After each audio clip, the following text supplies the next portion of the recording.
I don't think I'm cut out for song and dance, and I just need a little bit of complexity in characters to play them.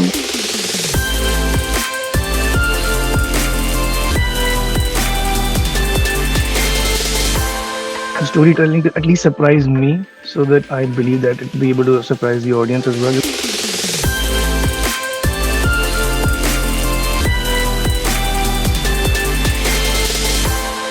We keep thinking that the audience is not smart and stuff like that. That's the biggest mistake that we make. People have been asking me this, but like I think that question has to be answered with a question like, what does censorship do on OTT? What are we trying to prevent? I think there is no answer. What is the answer going to be? Abuses?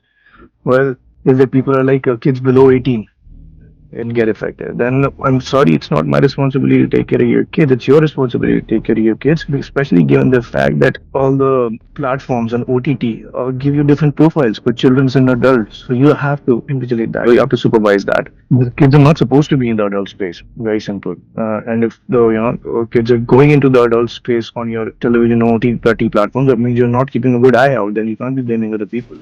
Secondly, the kids are above 18. What are they going to learn? Abuses? And what are you telling the people? It's the first time they're hearing abuses. It's, the society functions. Cops work like that. It's a tough world. What are they going to learn about sex? And we're one of the largest populations in the world. I think I'm not the wisest person to answer this, but I want to ask the question: what is it going to do? Of course, if it benefits people, we should definitely look towards that. Otherwise, we're not a progressive society. Everyone's been talking in detail a lot.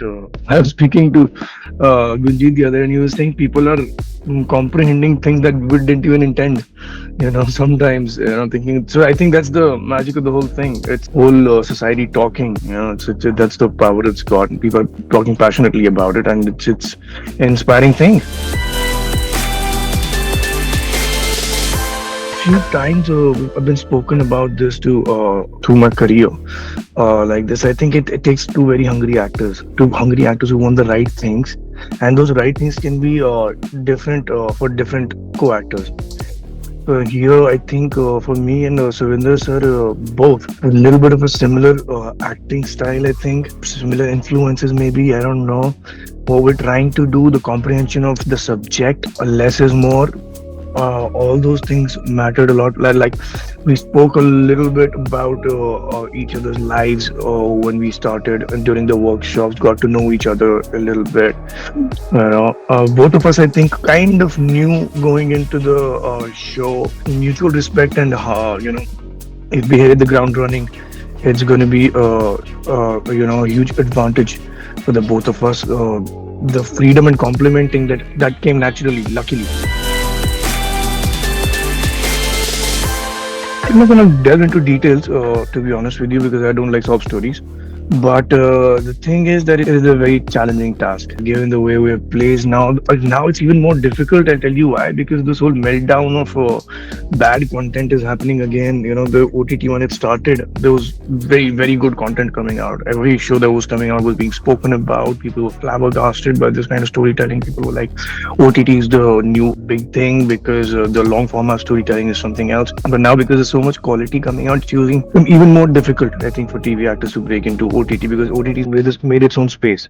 Now actors are being labeled as OTT actors. At my time, it had a certain novelty factor, but it took me a very long time to break into this kind of space where I wanted to do, where was being offered the kind of stuff that I wanted to do. I'm not gonna lie and say, yeah, I was out of work or stuff like that. I was always being offered a lot of stuff. Is that I wanted to do what I wanted to do. Maybe I made a few mistakes along the ways, but I can't remember any. But it is a tough thing to break into with the OTT space. The first one, when it came out, it did a lot of things. It First thing that it did was built my own confidence, for that matter.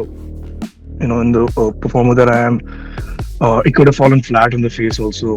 I was think that with experimental piece of work, whether it be storytelling or performing, it can really south or do really, really well. Thankfully, it did well and reestablished my confidence in myself as a performer more than anybody else.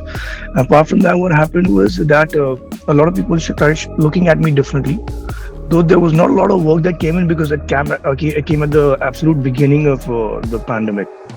So, and, and then faded out. And suddenly now, Asur 2 and Kohrra have come out together, and everyone's just open up to me again. Mainstream filmmakers that I like to work with, of course, why not? Sudeep is one of them. And there's a few more that I've really liked what I've done, and a lot of people have approached me for things. I don't think I'm cut out for song and dance. I just need a little bit of complexity in characters to play them. The storytelling to at least surprise me, so that I believe that it'll be able to surprise the audience as well. Because if we keep thinking that the audience is not smart and stuff like that, that's the biggest mistake we make. We have a very high intellect audience, so we might not be the most educated country in the world, but we definitely have very high intellect people, and that's evident from the fact that medical operators and construction engineers throughout the world are a lot of them are Indian. So yeah, we can't underestimate the intellect of the audience. People who follow me love what I've done. Must have seen my interviews and know how the kind of person I am. And I am not a image propelling guy. I don't want to do anything for the image. I understand it's a piece of art here. What does image got to do with it? It's like doing a street play. You have to be fair when you're doing it. Simple as that. So the thing is that that's the great benefit of tremendous story writing. If every arc is complete and every grayness of a character is justified, that is what makes the characters beautiful, despite the fact that they have flaws. So I don't think people have. I have not heard this from anyone, to be honest with you. People have only been sort of raving about the performances, the execution, the writing, and the thing is also people ask me where do you draw the line between morality and stuff like that. My problem is with that is ki, why are the filmmakers or actors supposed to draw that line of morality? If it's as a society, our problem is that if there's something that's happening that we think is immoral, we start looking the other way and keep thinking that, oh, that's not happening anymore or still happening. I'm sorry. And if someone is calling it out, I think that's the audacity of that person. You can't blame them for saying the truth.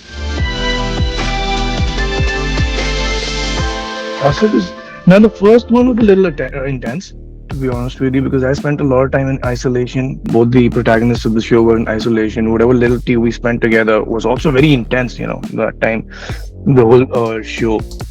The second season was like homecoming. Everyone was in their characters. Everyone was easy with cracking jokes and stuff like that. I think we formed a stronger bond, all of us, in the second season. So the second season was a delight. The first one was a little very intense.